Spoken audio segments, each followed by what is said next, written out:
You know, life has a funny way of tricking you into thinking everything's perfect, until it isn't. If you'd asked me a year ago, I'd have told you I had it all. A thriving logistics business, a beautiful wife, Sarah, and a home that felt like the embodiment of success. I worked hard, but I worked for us, for Sarah, for the life we dreamed of since we were teenagers. She was my high school sweetheart, and the bond we shared was supposed to be unbreakable. From the outside looking in, I had it made. People would tell me, "Michael, you're the luckiest man alive," and I believed them.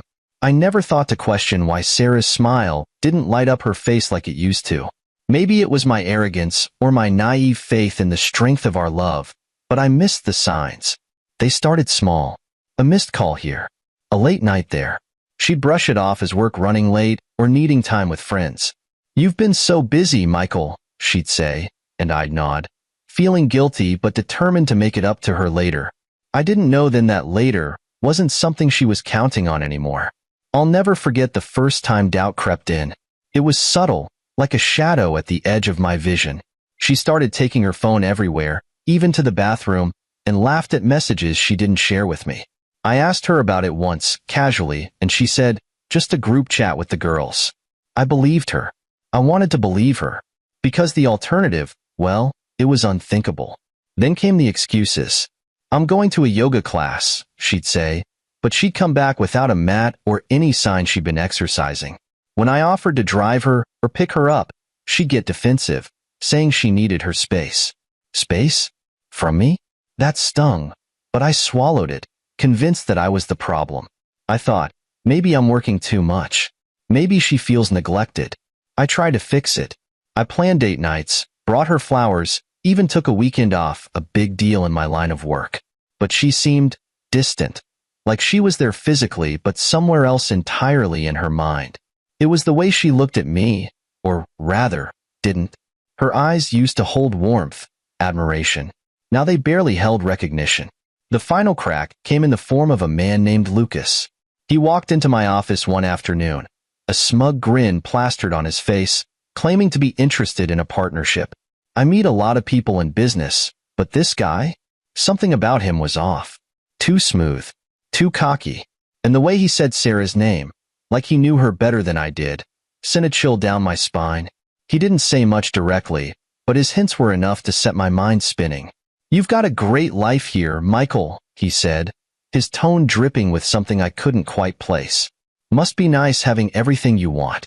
That night, I asked Sarah if she knew a Lucas. She froze for a fraction of a second, so brief you'd miss it if you weren't looking. Then she laughed, too loudly, and said, "Lucas? No, never heard of him. Why do you ask?" I wanted to believe her. I really did. But the seed of doubt had been planted, and Lucas's smug face was burned into my mind. Something was wrong. I could feel it in my gut, but I wasn't ready to face it. Not yet. Looking back, I see now how blind I was. How I ignored the signs because I wanted to protect the life I thought we had.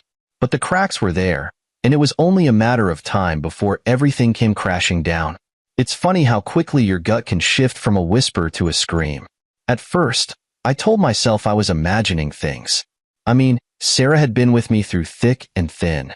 She couldn't possibly betray me. But the signs were there, plain as day, once I let myself see them. And Lucas? He wasn't just some business prospect. He was something far worse. After that meeting with Lucas, my instincts wouldn't let me rest. His smug tone, the way he said, "your life," like it was his, it haunted me. So, I did what any man in my position might do when the pieces don't add up. I hired a private investigator. It felt extreme at the time, but I wasn't about to confront Sarah with nothing but my suspicions. If I was wrong, I'd destroy our marriage for no reason. But if I was right, well, I needed proof. I'll never forget the moment the PI handed me the folder. It was thick, far thicker than I'd anticipated. My heart pounded as I flipped it open, my eyes scanning the photos, timestamps, and receipts.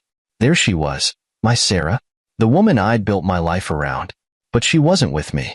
She was with him. Lucas. The photos told a story I didn't want to read. Candlelit dinners, stolen kisses in parking lots, hotel check-ins. The woman I thought I knew was living a life I didn't recognize. And Lucas? He looked like he was born to play the role of a villain in someone else's tragedy. His arm draped possessively over Sarah's shoulders, his smirk a constant reminder that he thought he'd won. I sat there for hours, staring at the evidence. At some point, anger took over the shock.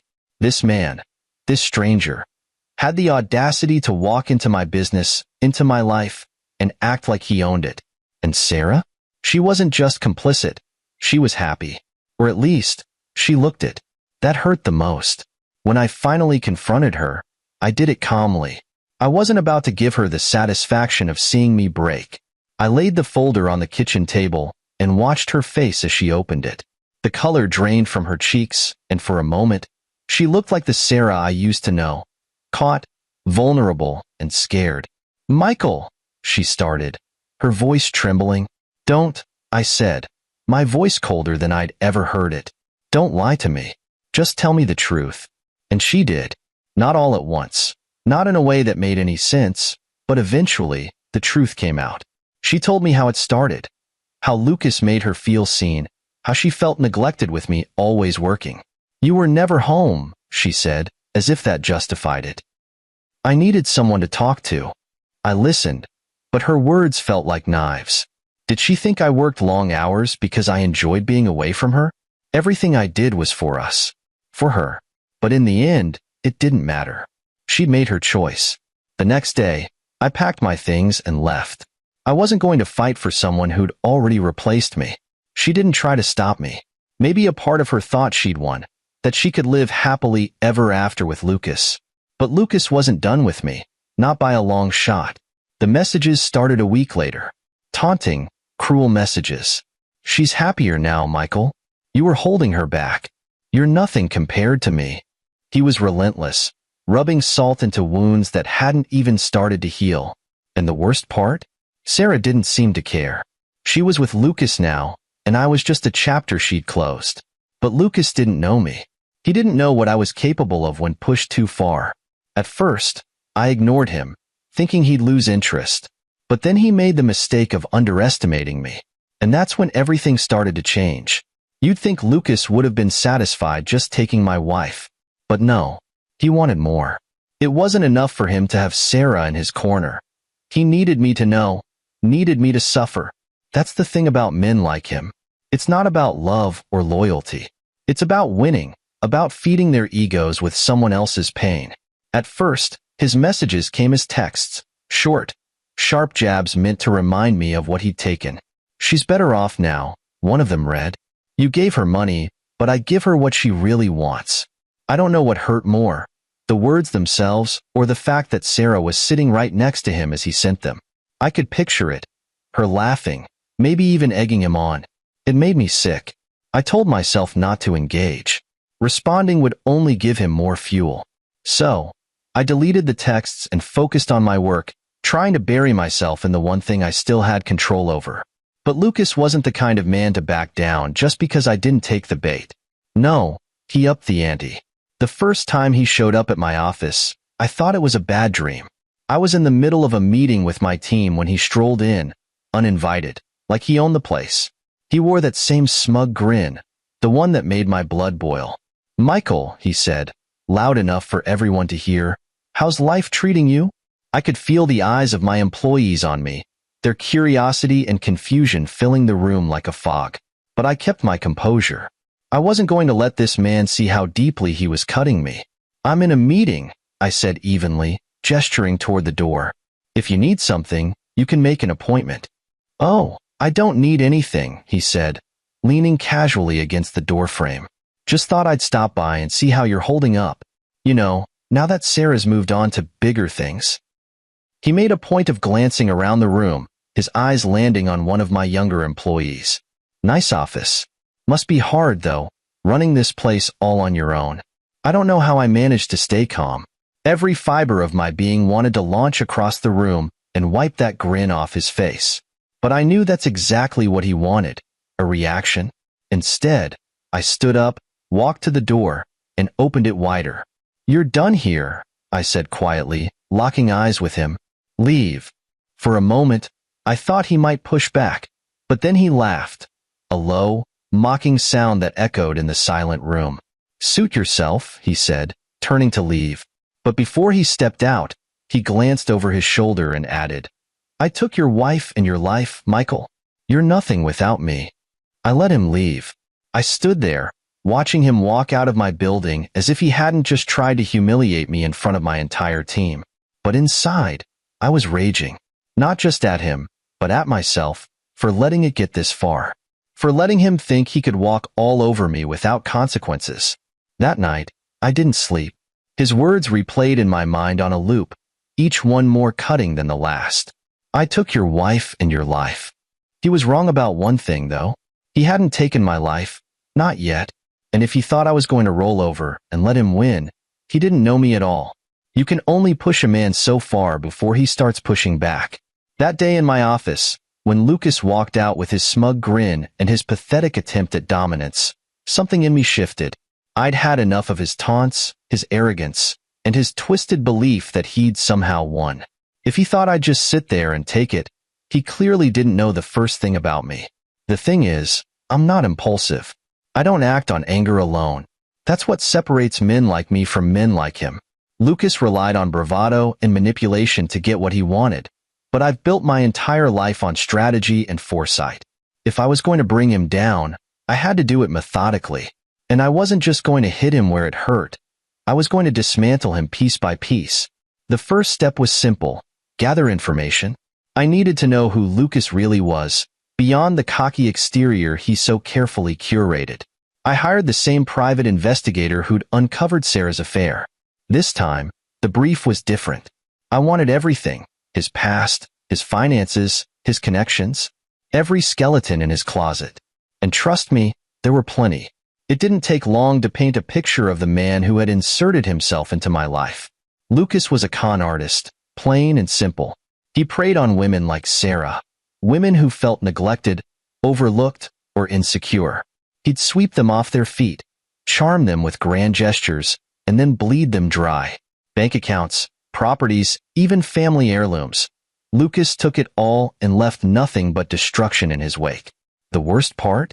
Sarah wasn't his first. There had been others before her, and I had no doubt there'd be more after. One of his former victims had lost her home after Lucas drained her savings. Another had been left to raise 2 kids alone after he vanished without a trace. Each story was the same: a pattern of deceit, manipulation, and abandonment. But Lucas didn't just leave a trail of broken women. He left a trail of enemies. Ex-business partners, former friends, even distant relatives. All of them had been burned by him in one way or another. He wasn't just hated, he was despised. And that, I realized, was his greatest weakness. Lucas thought he was untouchable, but the truth was, he'd made too many enemies to stay afloat forever. Armed with this knowledge, I began to see the cracks in his facade. Lucas wasn't invincible. He was reckless. He relied on people underestimating him, on their unwillingness to fight back. But I wasn't like the others.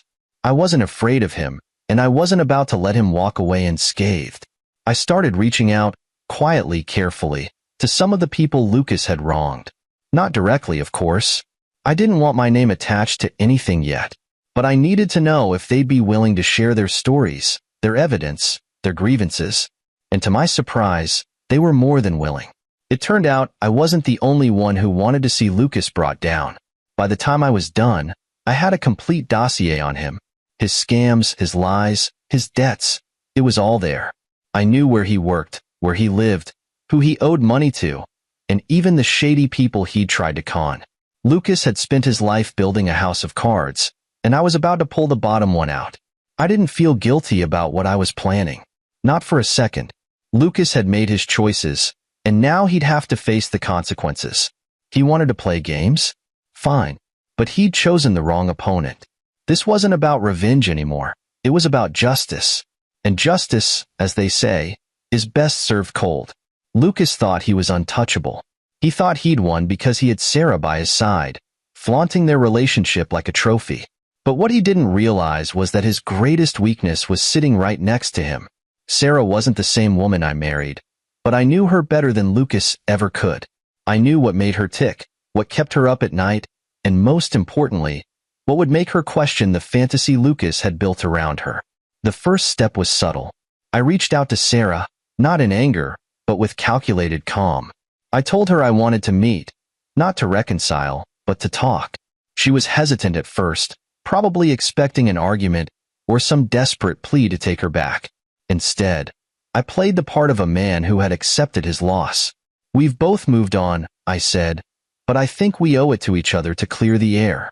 She agreed, and we met at a quiet cafe, a neutral ground where emotions couldn't run high. She looked different, happier on the surface, but there was something in her eyes, a flicker of uncertainty she couldn't quite hide. It was the look of someone who wasn't as sure of her choices as she wanted to be. I didn't bring up Lucas directly. That would have been too obvious. Instead, I started with small talk, reminiscing about old memories, the kind of moments that remind someone of what they've lost. I didn't push, didn't prod. I let her talk about her new life, about how Lucas made her feel alive. But every time she mentioned him, I noticed the cracks in her story, the little pauses, the way she avoided eye contact. And then, I planted the first seed. "I ran into someone who mentioned Lucas," I said casually, swirling my coffee. Her eyes widened slightly, but she quickly masked it with a smile.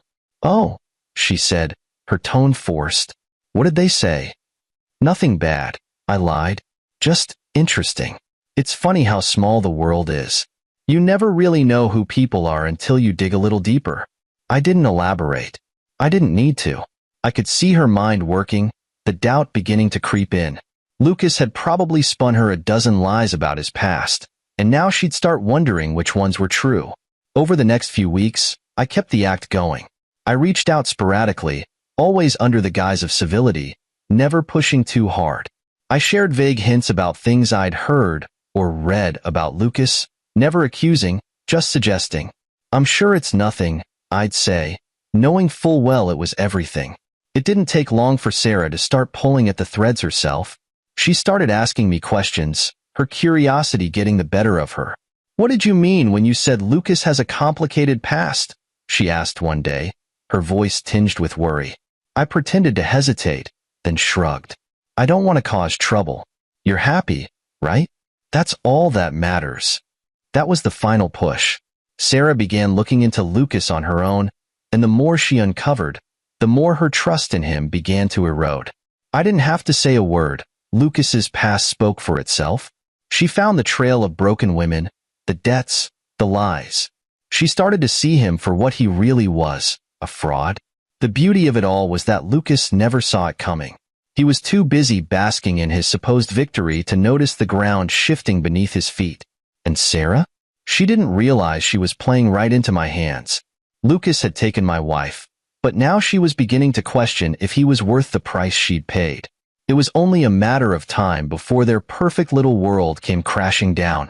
And when it did, I'd be there to watch. The funny thing about people like Lucas is that their arrogance blinds them to reality. He thought he had it all figured out. Me, Sarah, and whatever life he imagined he'd taken from me.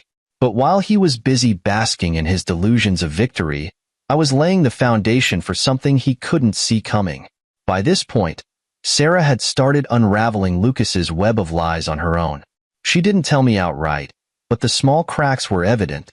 Her once defensive tone when speaking about him had softened, replaced by a quiet doubt she couldn't quite mask. That was all the confirmation I needed to move forward. Lucas was slipping, and it was time to push him over the edge. It started with a simple idea. Make him think he was about to hit the jackpot. Lucas was a predator who thrived on opportunities, real or fake, and his greed made him predictable.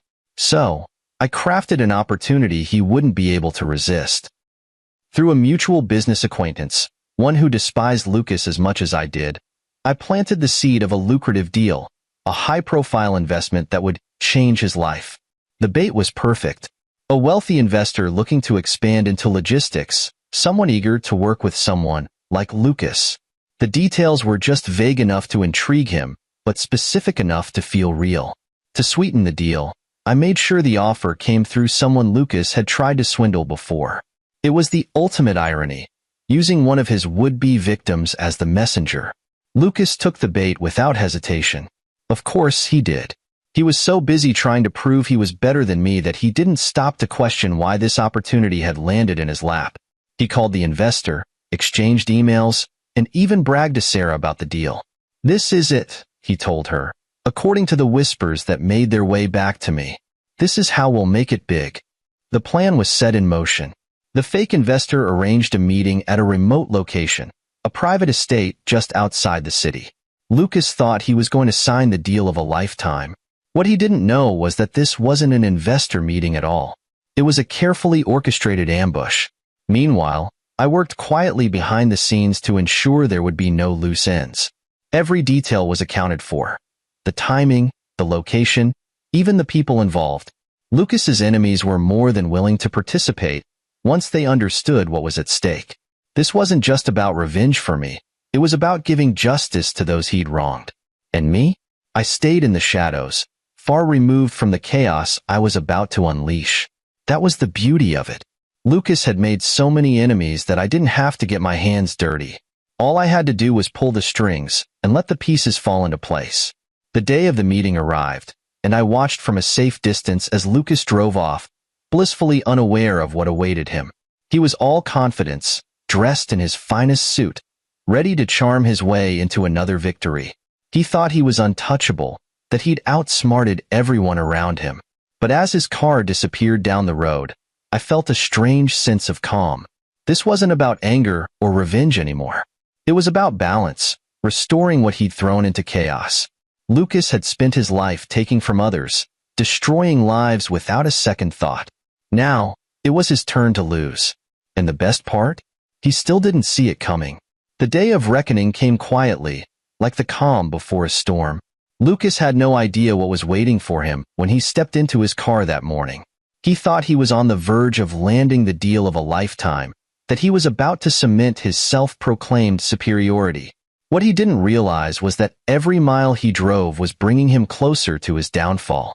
The meeting was set for a private estate, a secluded location that screamed exclusivity. Lucas had probably imagined himself walking through marble halls, sipping expensive whiskey while shaking hands with a wealthy investor. In reality, the estate was just a front, an empty property owned by one of his many enemies, someone who had been all too happy to lend it to me for this setup. I watched from a distance, parked inconspicuously, as his car pulled up the long driveway. He stepped out with that same overconfident swagger, dressed in a suit that probably cost more than his honesty ever had. He glanced around, clearly impressed by the grandeur of the place. He didn't realize it yet, but this wasn't a stage for his triumph, it was his reckoning. Inside, a handful of people were waiting for him. They weren't investors or business partners. They were the ghosts of his past, the people he'd conned, manipulated, and destroyed. Each of them had a reason to be there, their grievances against Lucas carefully documented and irrefutable. This wasn't going to be some chaotic revenge scheme. It was justice served cold, calculated, and final. Lucas walked in, flashing his trademark grin, and extended his hand to the man he thought was the investor. The man didn't shake it. Instead, he crossed his arms and nodded toward the others in the room. "You know them, don't you?" the man asked, his voice icy. Lucas's smile faltered as he scanned the room, his confidence replaced by confusion and, eventually, fear. He recognized them. How could he not? These were the people whose lives he'd ruined. The woman he'd left penniless. The business partner he'd cheated out of a fortune. The brother of a woman who'd taken her own life after Lucas had drained her of everything. They were all there, staring him down with a mix of anger and satisfaction. "I think there's been a mistake," Lucas stammered, but no one was buying it. The confrontation that followed wasn't violent, but it was brutal in its own way. They laid out every crime he'd committed, every lie he'd told, every person he'd hurt. They had evidence, bank statements, text messages, contracts. Lucas couldn't deny any of it, no matter how hard he tried. With each accusation, his bravado crumbled, piece by piece. And me? I stayed outside, watching from the shadows. This wasn't my fight to lead. I'd set the stage, but but the performance belonged to those who'd suffered at Lucas's hands. I wanted him to feel the weight of what he'd done, to understand that he wasn't untouchable. And he did. You could see it in his eyes, the realization that his empire of lies had finally collapsed. By the time the confrontation was over, Lucas was stripped of everything that made him feel powerful. His reputation, his connections, his lies. They were all laid bare. He stumbled out of the estate a shell of the man who'd walked in, his head hanging low, his arrogance gone. As his car disappeared down the driveway, I felt no guilt, no regret. Lucas had spent his life taking from others, building his success on their pain. Now, the tables had turned.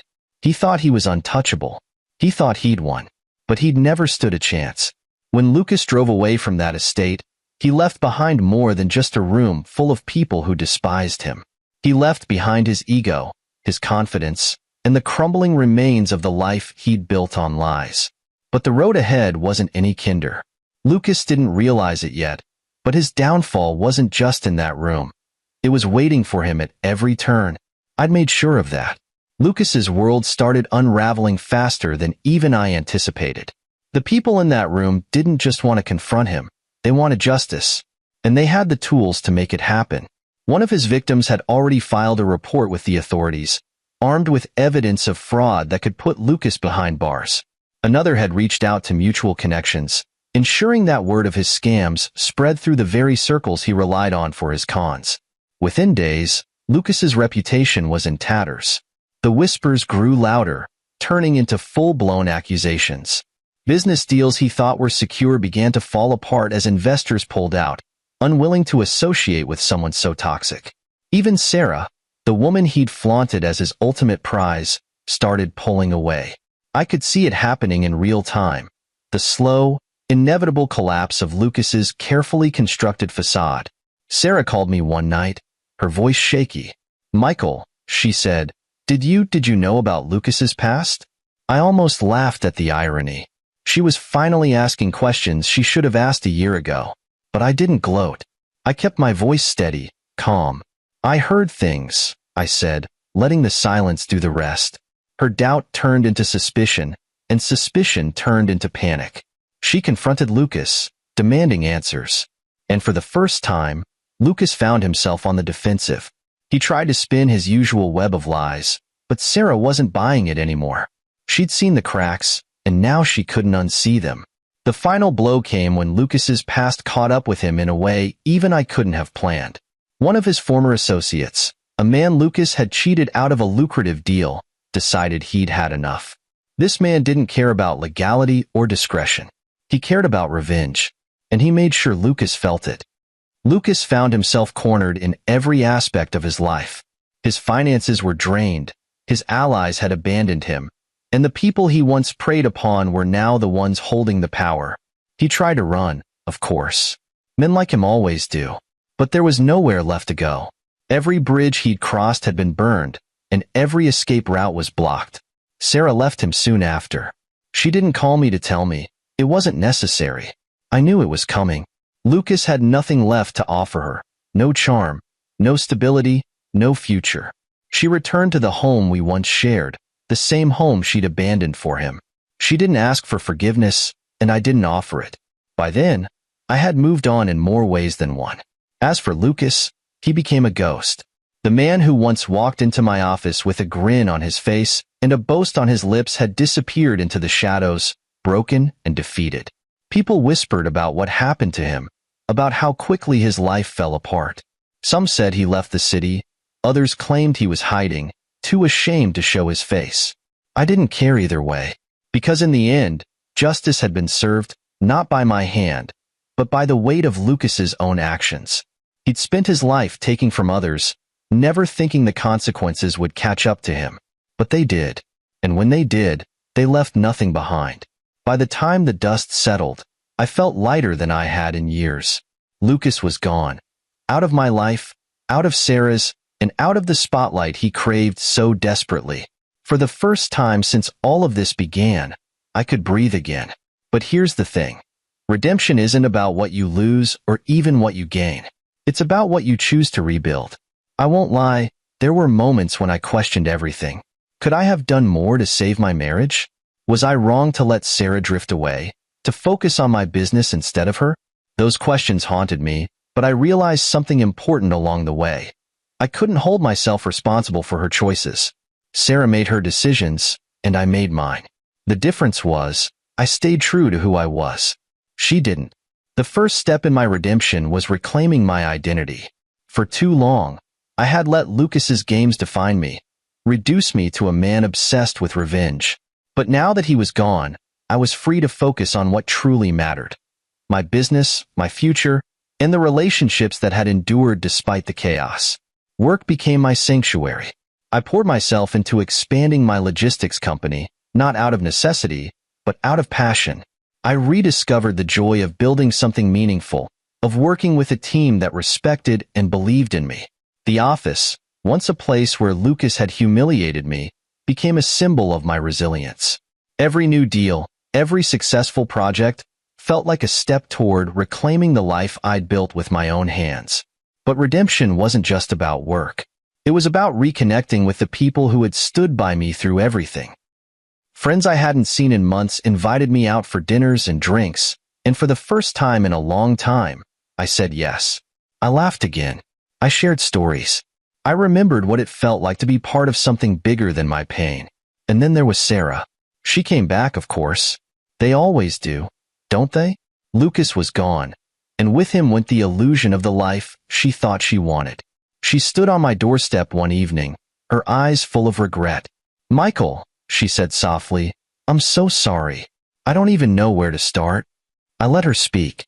She talked about how blind she'd been, how she'd fallen for Lucas's charm without seeing the man beneath it. She apologized for the pain she'd caused, for the betrayal, for everything. And then she asked me the question I knew was coming.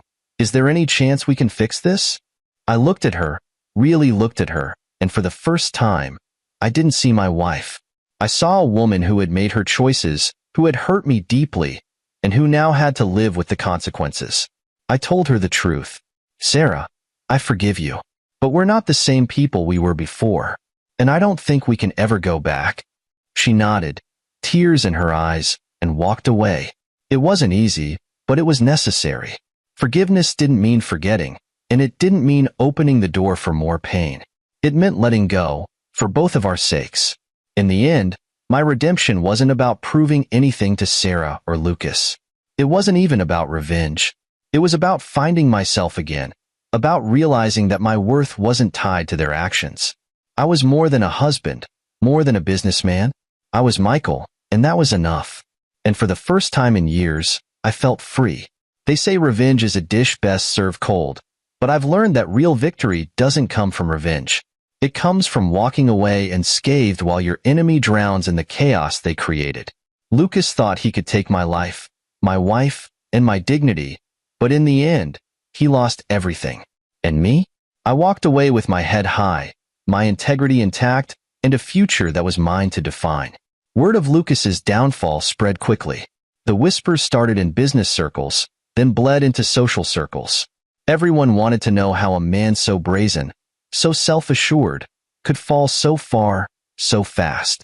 Some speculated that it was karma, others said it was his arrogance. No one suspected me, and that was exactly how I wanted it. Lucas disappeared, fading into obscurity like a shadow at dusk. The last I heard, he was struggling to find work, his reputation too tarnished for anyone to take him seriously. He'd burned every bridge, alienated every ally, and now he was just another man running from the consequences of his own actions. I didn't need to see him again to know he'd never recover. His fall wasn't just financial. It was personal, absolute. Sarah, on the other hand, chose a quieter path. After our final conversation, she moved out of the house we once shared and back into her parents' home. I didn't hear from her again, and I didn't seek her out. She'd made her choices, and I'd made mine. Whatever life she carved out for herself, it was no longer tied to mine. As for me, life moved forward. Slowly at first, but then all at once. My business thrived, expanding into markets I'd only dreamed of before. My team grew, and so did my sense of purpose. I found joy in the work again, Not because I needed to prove anything to anyone, but because it was mine, something Lucas could never take. But the biggest victory wasn't in my work, or even in Lucas's downfall. It was in the way I reclaimed my peace. I found myself in the quiet moments, in the laughter of friends, in the sunsets I watched from my balcony. I no longer carried the weight of betrayal or the anger that came with it. I'd let it go, and in doing so, I found freedom. People often ask me how I did it, how I managed to stay calm, to avoid sinking to Lucas's level. They expect some grand answer, some secret to mastering pain and turning it into power. But the truth is simpler than that. I didn't fight Lucas because I didn't need to. He was his own worst enemy, and all I had to do was step back and let him destroy himself. I don't tell people the details. I don't tell them about the trap I set, the enemies I brought together, or the ambush that finally broke him. That's not the part that matters. What matters is the lesson. Never let someone else's actions define you. Never let their darkness pull you down to their level. Lucas thought he'd taken everything from me, but he was wrong. My life wasn't defined by my marriage, my business, or his twisted games. It was defined by me, by the choices I made and the person I chose to be. And in the end, that's what saved me. So, if there's one thing I'd leave you with, it's this. Silence and patience are your greatest weapons. The loudest revenge is the one that leaves no trace. Lucas never made it to his destination. Not the one he wanted, at least. But me? I'm exactly where I was meant to be. And that, my friend, is victory.